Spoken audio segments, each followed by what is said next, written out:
Welcome to Classic Rock and Country Music Facts and Trivia. Appreciate you being here. Today's video is on Hank Jr.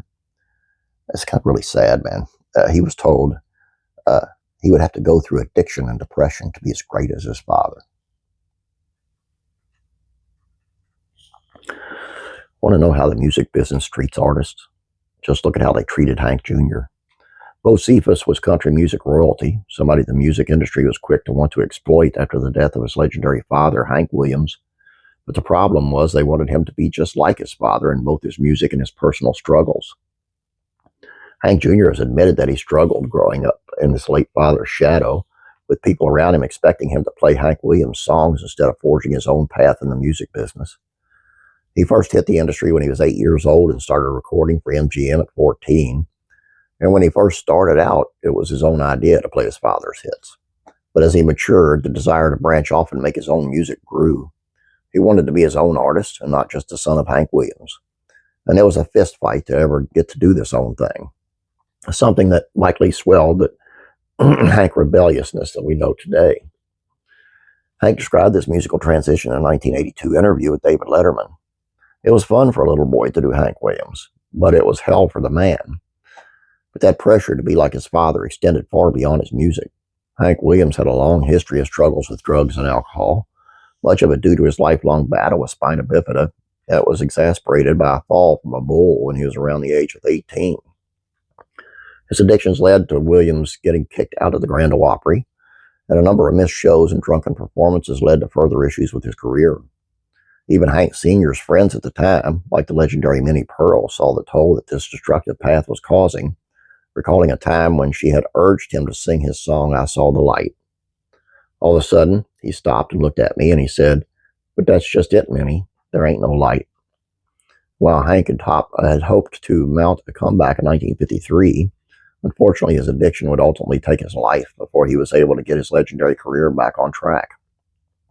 It's not a path that any artist should want to take, but according to Hank Williams Jr., early in his career, he was told that it was the only way for him to be success.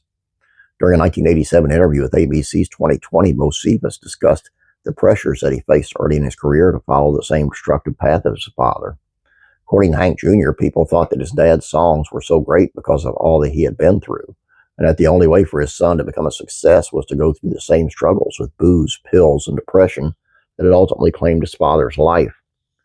It was always, "Your daddy went through this stuff. You'll have to go through it. We have to go through these things." Depression, that's a big sport to a lot of people, I think. It was just drilled into me a lot. And Bocephus admits that he was headed down that same path, ending up in the hospital several times after musicians began giving little Hank Jr. alcohol at the age of 10 while out on the road. Oh yeah, I was in the hospital several times all the way out. The pills and the whiskey and the whole thing, I was really rolling in it. I thought I was going to die a couple times, and that scared the heck out of me.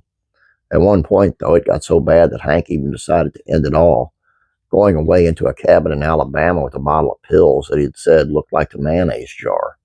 Obviously, the suicide attempt failed, and Hank said that he then spoke with a doctor who snapped him back into reality. He said, "Let me lay it out there for you.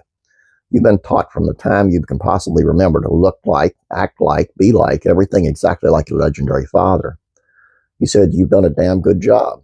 He said, "And you're going to beat him because he died at 29 and you're going to die at 26. Hank Jr. eventually found the freedom to become his own artist and his own man, cultivating the outlaw reputation that he'd known for through songs like Family Tradition, Whiskey Bent and Hellbound, and of course, Country Boy Can Survive. He also embraced his legendary father, though, recording his own version of some of the biggest Hank Williams songs like There's a Tear in My Beer, Move It On Over, and Kalijah. It all happened after he was no longer being forced to try to replace his legendary father, both in his music and his life. Unfortunately, it seems to be a pressure that still exists in the music industry today, even from fans. Artists who choose to get sober and take control of their lives have to deal with the comments from fans that their music was better when they were on drugs or that they're not the same artist anymore. Of course, country music is built on authenticity, and the legends like Hank Sr., Waylon, Merle, and George Jones certainly lived the stories in their songs. That doesn't mean that artists should be encouraged to go down a destructive path in order to improve their art. Luckily, Hank Jr. was able to avoid the fate of his father, despite pressure that he faced from the industry. I mean, how sad is that? You're feeding alcohol to a 10-year-old. You're telling this kid that he's going to be nothing unless he goes, so he's on drugs, alcohol, and gets all depressed like Hank Sr. did. I can't add to that. That's just sad. It's just really sad, and it pisses me off a bit. Anyway, please subscribe if you have not yet. Please like this video. I'd appreciate it. Leave your comments below. I'd appreciate that as well. You guys have a great day. God bless you. I'm praying for you.